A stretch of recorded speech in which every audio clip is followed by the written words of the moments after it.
Hello there, lovely people. It's Alex from Nintendo Life here, and today we're reviewing for you Subnautica and Subnautica Below Zero on the Nintendo Switch. We're doing them as a double because they're available as a double pack, and if you've played the games, you'll understand why. This review was originally written by the stupendous PJ O'Reilly and has been adapted for video by me. But anyway, that's more than enough waffling. Let's dive right into things.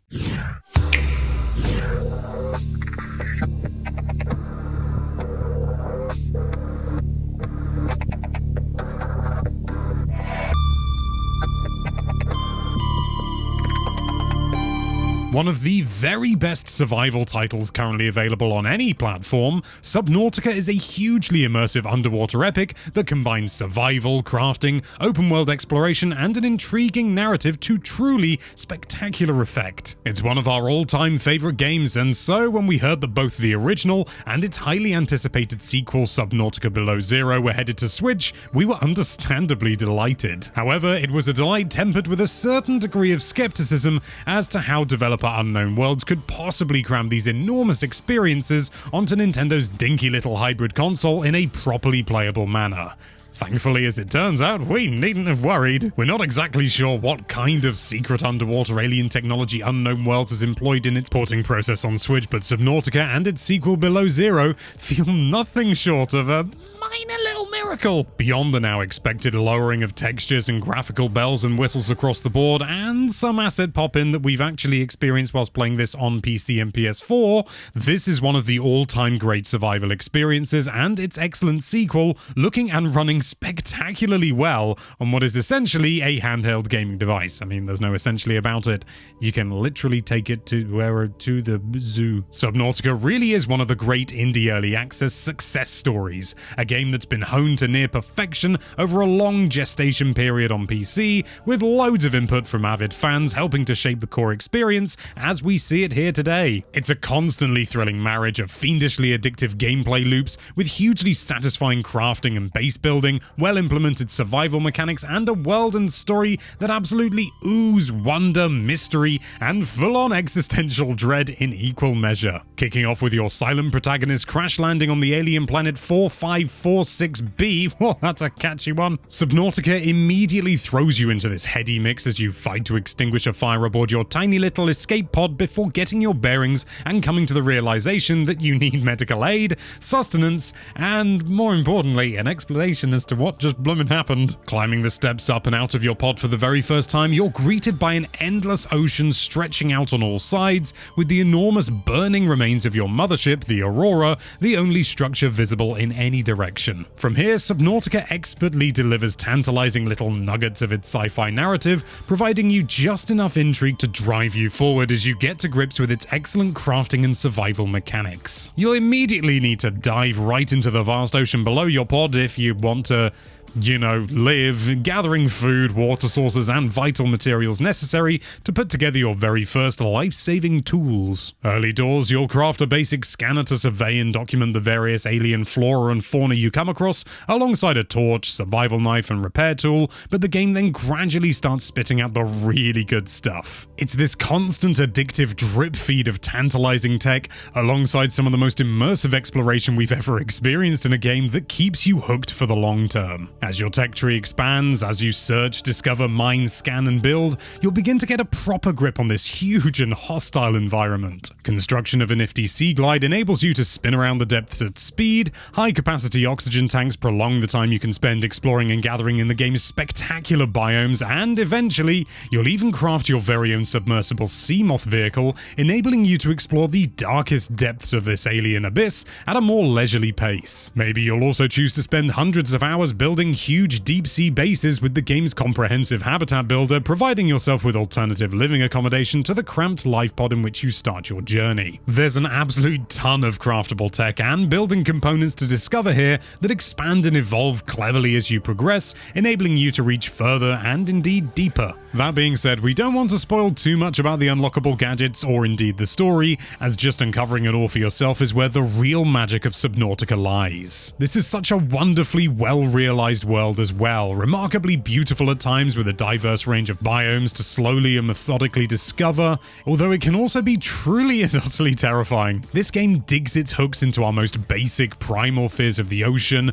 of drowning, of getting lost in treacherous underwater caverns, or succumbing to some great monstrosity of the deepest, darkest depths. This is as much horror here as this is sci-fi. You'll find yourself sneaking past great leviathans, holding your breath and turning off the lights on your submersible as you attempt to silently pass by, or panicking as you lose your bearings in a cave with an almost empty oxygen supply. It's genuinely nerve-wracking stuff. On the flip side of this, it also somehow manages to be one of the most chill games we've ever played as well, absolutely devouring our time as we mine for minerals to build bases and upgrades, explore great neon reefs and spin endlessly around in search of more secrets, treasures and tech. Just filling in your PDA as you scan every creature and coral you come across here is a full-time occupation, and you can absolutely expect to spend triple digits of hours if you're looking to see most of what this engrossing world has to offer. Where Subnautica's narrative is always an intriguing aside to its core gameplay, doing just enough to keep you interested in advancing its tale along,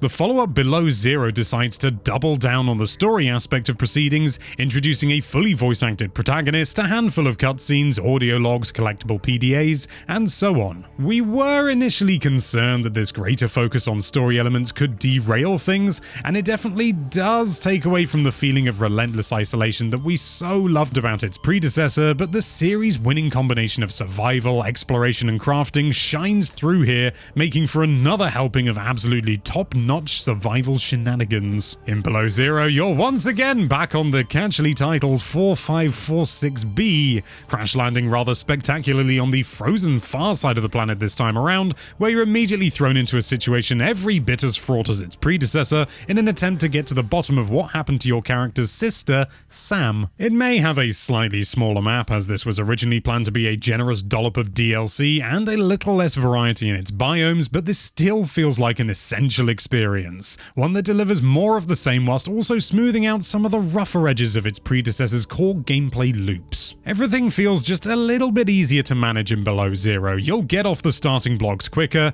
and get to spinning around your Sea Glide in no time before getting your hands on a bunch of brand new vehicles that by and large improve upon those found in Subnautica. The story here as well, even though, as we previously said, we definitely prefer the total isolation of the original, manages to throw up some cool surprises along the way and vitally doesn't make the mistake of getting in the way of your endless crafting, exploring, building, all that gubbins. The biomes here may well be a little bit smaller and less diverse, but they're still amazingly atmospheric and compelling to explore, stuffed full of flora, fauna, and hidden technology that you can find, scan, and put to good use. In fact, if Below Zero does make one major error for us, it's in its decision to expand upon the very brief on-foot sections that were found in its predecessor. There's way more of it here, wandering around the hostile Arctic tundra, and although it's never particularly bad, I mean, there's still plenty to find and indeed flee from in these portions of the game, it's just not where Subnautica really excels, and we always found ourselves wanting to be back in the water as soon as we were dragged out of it. There's also not quite the same scale and scope in the tech tree here, which is understandable given its origin as DLC. If we had to choose if we were buying one or the other separately instead of grabbing this double pack,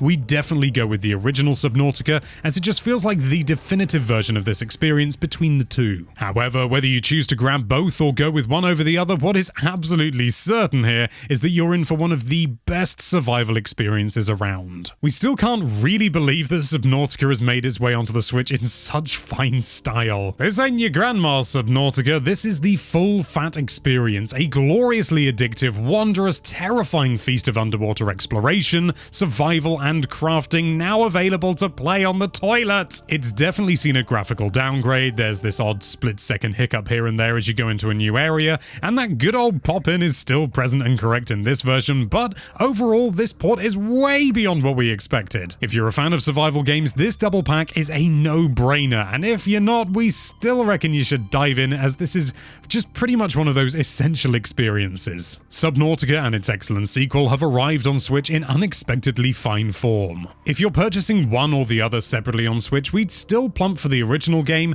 as Below Zero's less fleshed out narrative and on-foot sections dilute the overall experience ever so slightly, but regardless of which you choose, you're in for a mighty good time here with two of the very best survival games currently available just on any platform.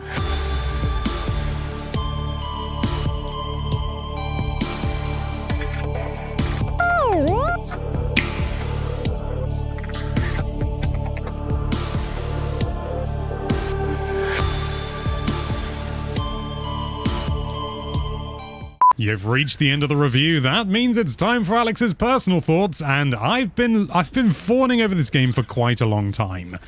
You know, I've been seeing people talking about it for years now. Never got it though, because I've got so many other games, and it was just easier not to get it. Do you know what I mean? But then finally getting it on Switch, it actually really surpassed my expectations, and my expectations were pretty bloomin' high. When I first got it, I actually played Below Zero first, just because of that's the code I received first.